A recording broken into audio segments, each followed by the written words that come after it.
Hello guys, welcome back to the YouTube channel. तो चलिए देखते हैं कि मार्केट किस सिचुएशन में आ चुका है और आने वाला हफ्ता कैसा रह सकता है। पूरे नेक्स्ट वीक के लिए हम यहाँ पे एनालिसिस करने वाले हैं और साथ ही हम देखेंगे कि अब कौन से लेवल्स बन रहे हैं ट्रेड करने के लिए। तो चलिए बिना देरी शुरू करते हैं निफ्टी के साथ में। तो निफ्टी में अगर आप देखोगे वीकली टाइम पॉइंट पे एक बहुत ही स्ट्रॉन्ग सपोर्ट भी नहीं कहूँगा इसको मैं, स्ट्रॉन्ग सपोर्ट के पास में खड़ा हुआ है यहाँ पे। ये एक रेड लेवल है जो आप देख सकते हो सिंपल सा, कि भाई यहाँ पे सस्टेन करने लग रहा है कि लंबे टाइम से। अगर मैं इसको थोड़ा सा भी एडजस्ट कर दूँगा यहाँ पे तो आपको और बेटर पिक्चर मिल जाएगी, लेकिन अब ये शिफ्ट हो चुका है यहाँ पे रफली। तो अभी देखते हैं कि इसमें क्या बना था।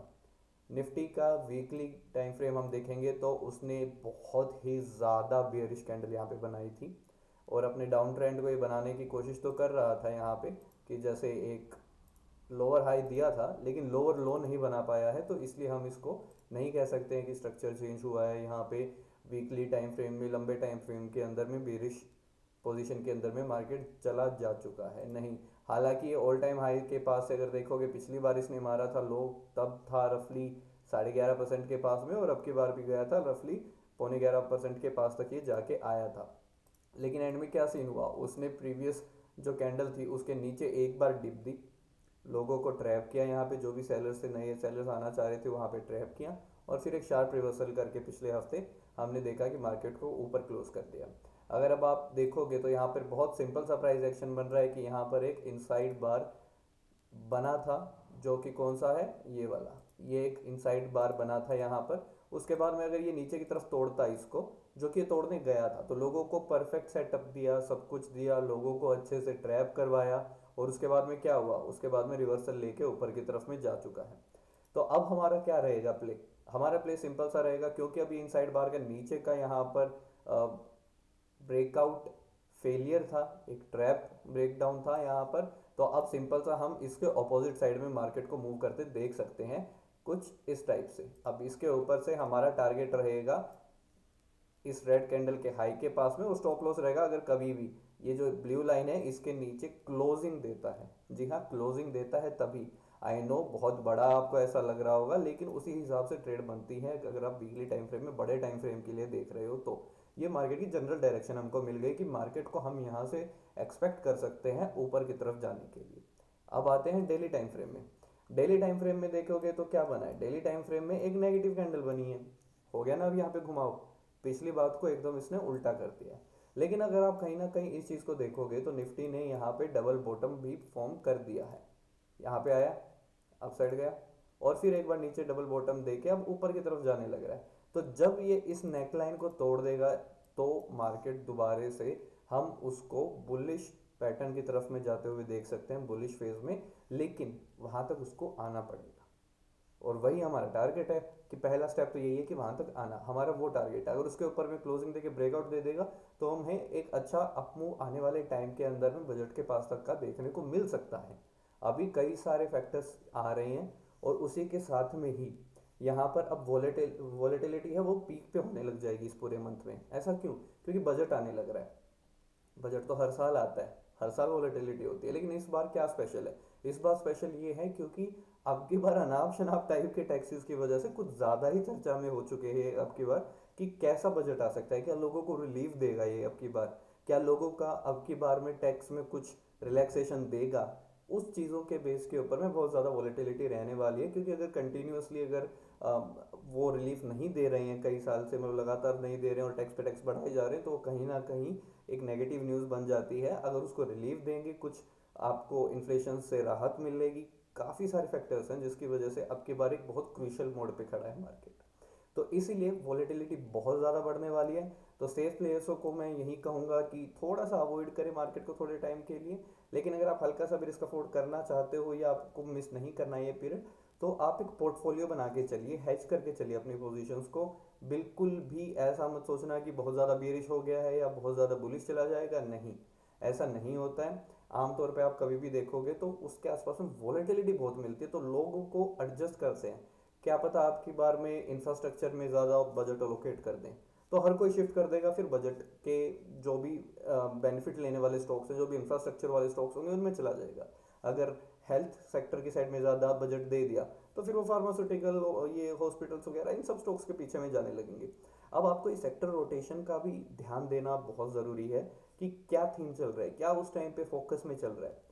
कई बार होता है आपने पोर्टफोलियो ले लिया, वो 3-4 साल तक वो चलने ही नहीं लग रही हैं चीज़ें, आपका पोर्टफोलियो में स्टक है। तो वो सब क्यों होता है? क्योंकि आप टाइम के साथ उस सेक्टर के साथ नहीं चल रहे हो।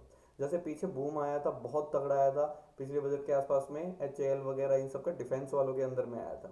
अब जो उसके बाद से घुसे हैं, उसके बाद से तो उनको कुछ प्रॉफिट मिला ही नहीं होगा भाई, वो तब से साइडवेज में ही या नीचे की तरफ में ही जाने लग रहा है। तो आपको ध्यान देना होता है कि कहाँ पर किस सेक्टर में उस टाइम पे फोकस चलने लग रहा है। मैं अगली वीडियो के अंदर मैं आप लोगों को ज़रूर बताऊंगा कि आपको कैसे ये सेक्टर आइडेंटिफाई कर सकते हो, कैसे अपने पोर्टफोलियो के उसके अकॉर्डिंग ट्वीक कर सकते हो, ताकि आप ज़्यादातर टाइम पे प्रॉफिटेबल रहें, ना कि बस रैंडमली कोई स्टॉक ले लिया और बस होप ट्रेड करके बैठ जाओ कि शायद ये चल जाए।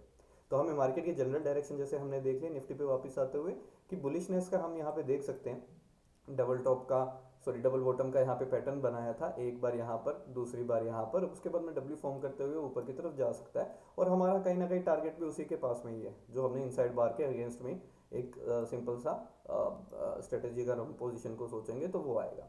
तो अब चल के देखते हैं कि 15 मिनट टाइम फ्रेम में क्या चलने लग रहा है, क्योंकि हमें इंट्राडे के लिए अगर देखना है तो मैं उनके लिए भी बता देता हूँ।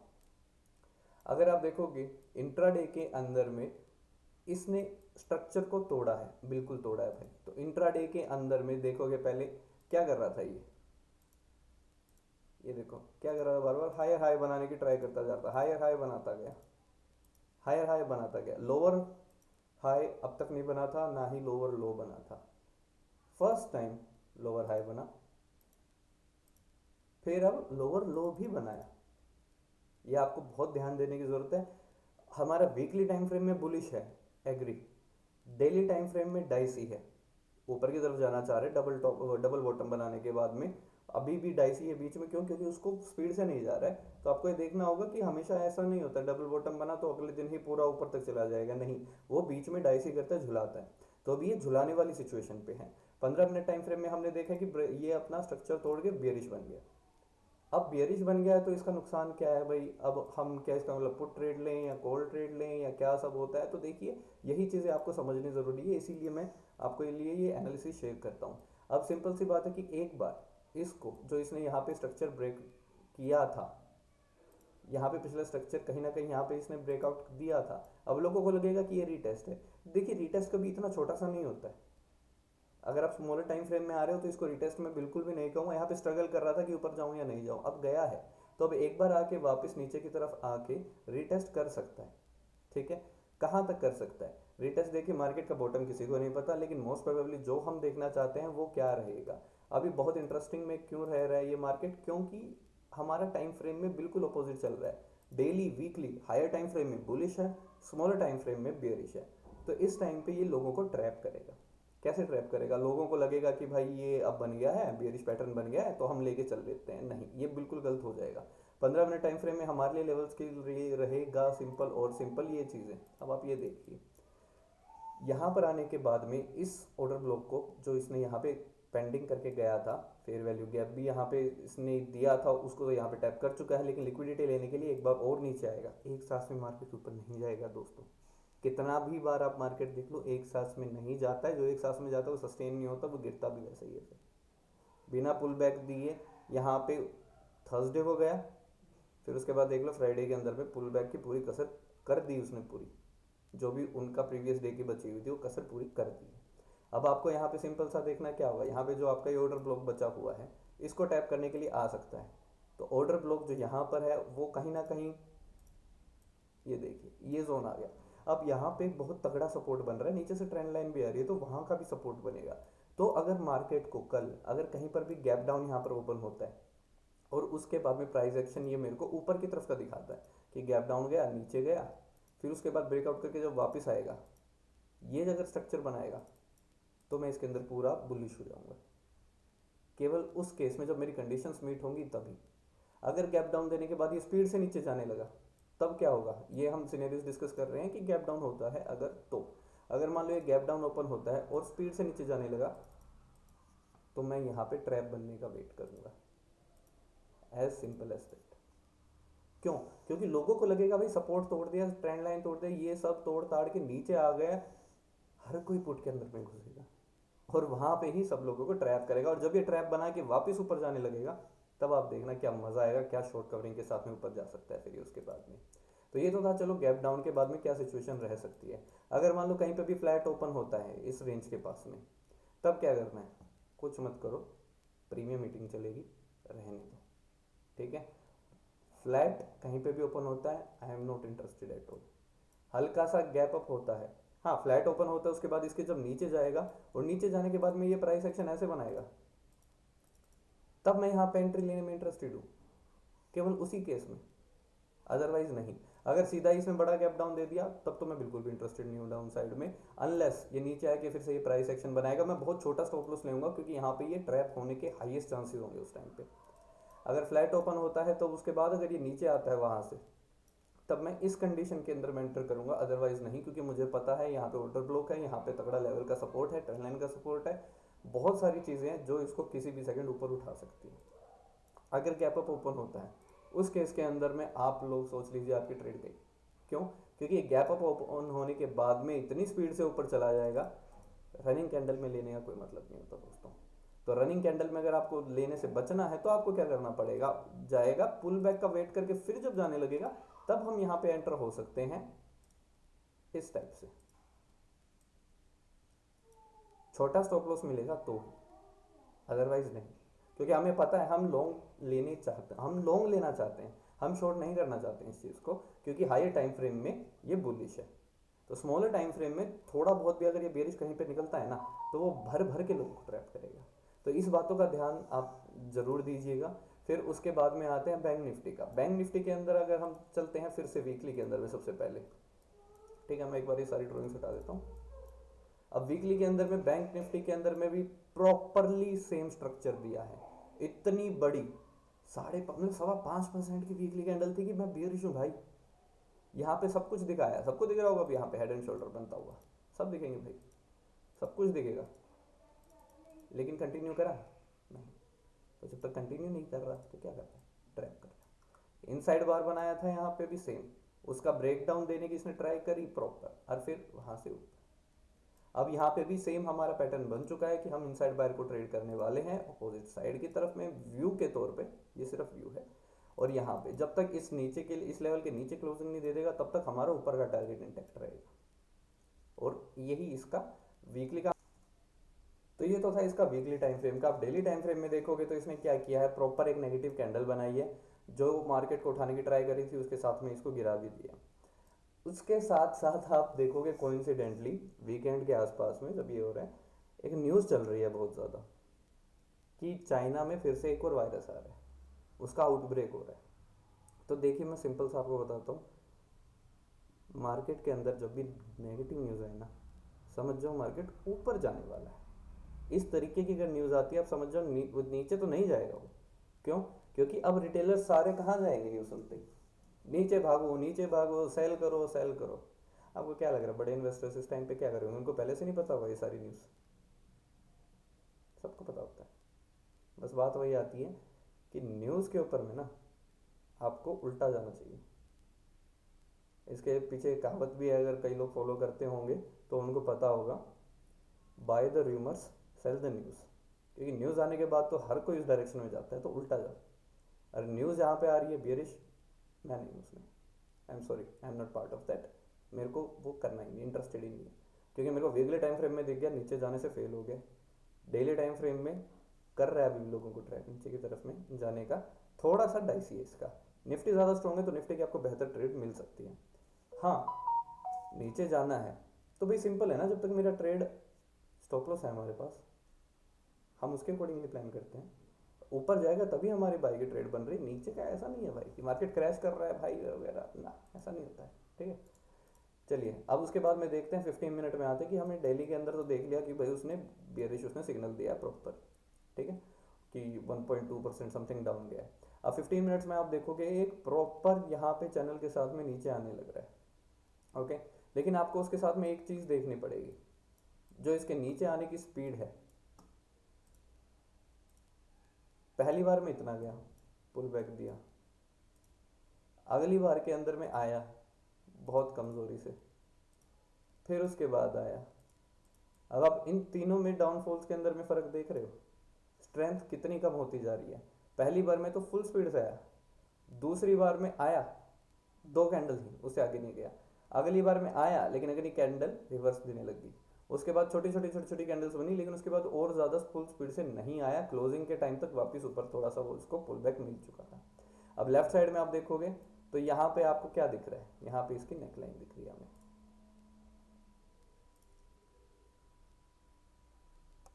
क्या आपको एक ये लेवल दिख रहा है, पहले जो रेजिस्टेंस था अब वो सपोर्ट का काम कर रहा है। तो आपको एक छोटे छोटे मार्केट के स्ट्रक्चर्स को समझना पड़ेगा कि मार्केट किस साइड जाने लग रहा है। अंधी ट्रेड मत लीजिए, फंस जाओगे। बचना है तो थोड़ा सा मार्केट के स्ट्रक्चर को समझ लो। जब इसके ऊपर जाने लगेगा देन आई एम बुलिश, इस ट्रेंड लाइन को तोड़ के जब ऊपर की तरफ जाने लगेगा then I am bullish. Bearish कब होऊंगा मैं, बेयरिश होऊंगा भाई ये सारे लेवल्स के नीचे ही। ये जो इसने तगड़ा सपोर्ट लिया है ना यहाँ पे, ये बहुत ज़्यादा डाइसी करने वाला है। जब तक इसके नीचे नहीं जा रहा I am not interested in selling at all. अगर स्कैल्प वाला देखना है किसी को सेलिंग का, तो वो कैसे देख सकता है कि भैया यहाँ से नीचे आने लगे, यहाँ रिटेस्ट करके फिर जब नीचे जाने लगेगा तो अब यहाँ पे ले लो, लेकिन उसमें क्या मिलेगा आपको, कुछ भी नहीं। रिस्क रिवॉर्ड क्या ही होगा आपका, देख रहे हो यहाँ तक का सपोर्ट है, क्या लोगे, 1:1 भी नहीं बनने लगेगा। 1:1 भी आपका यहाँ कहीं जाएगा, अवॉइड करना। जब तक मार्केट फुल स्पीड में नीचे आके इसको तोड़ के, ठीक है, जब तक मार्केट इसको नीचे से तोड़ दे करके ना दे तब तक पुट में तो कतई ना घुसना। बाई साइड के अंदर में आपके पास में ज़्यादा स्कोप है, क्यों, क्योंकि ये ट्रेंड लाइन तोड़ के ऊपर जाएगा। लिक्विडिटी कहाँ पे, आप शॉर्ट करने वालों का कहाँ पे स्टॉप लॉसेस रहेगा, ये जोन दिख रहा है आपको। स्विंग हाई के साथ में शॉर्ट्स अपने स्टॉप लॉस को ट्रेल करके चलते हैं। अगर यहाँ से ऊपर गया तो जिन्होंने यहाँ शॉर्ट करी हुई वो फंस गए, जिन्होंने यहाँ शॉर्ट करी वो फंस गए, जिन्होंने यहाँ शॉर्ट करी वो तो खत्म। फिर उसके बाद में एक बार यहाँ पे बहुत सेलिंग प्रेशर देखने को मिलेगा हमको, क्यों, जब आप सोचिए मैं बताता हूँ। क्योंकि यहाँ पे आपको नेकलाइन है, जहाँ पे भी आपको नेकलाइन देखने को मिलती है वहाँ पे आपको एक स्ट्रॉन्ग सपोर्ट या रेजिस्टेंस देखने को हमेशा मिलेगा।